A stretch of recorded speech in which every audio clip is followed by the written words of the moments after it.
Unë vëlla pyetën kështu, Assalamu alaikum, a është lejuar në namaz, në klapën e sejdë, të lutesh në gjuhën shqipe apo të nënës? Wa alaikum selam, Allah i ka kriju të na gjumë. Njeri mas afërt e mo në sejdë është me Allah. Nëse nuk din dua, lutje arabisht bën edhe shqip. Pranohet, inshallah. Sinqeriteti inshallah vetëm tjetë.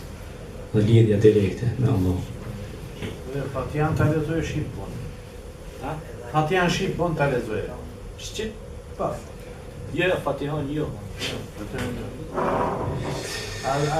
Ai buri mirë, ai Mulla Jakupi dëfton pas ka shku në hash me njonin edhe ai e pyet plak, e pyet të hoxha si tom në sejdë se si on sumu ndin haxhillak më plak.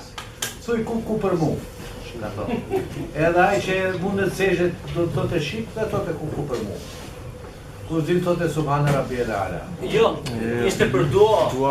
Ishte pyetja për dua. Subhana rabbiyal ala din të bëj. Pa mo për dua ishte fjala. Din që nuk ka mundësi me mësu dua. Një plak në Mekë nuk din të asnjë dua. Edhe pejgamberi alayhis salatu wassalam i tha ja Rasulullah, unë nuk di dua. I thot Rasulullah sallallahu alaihi wasallam, Allah ta pranon sinqeritetin njëtën që e lidh. Edhe inshallah ai njëti pastër i sinqert. Por normalisht, unë pajtona me këto që mos ta lën në asgjë, po të filloj të mësoj duat. A më kuptoni? Amo gjuha shqipe pse ta urrejmë, ne kemi gjuhën tonë, kemi gjuhën tonë.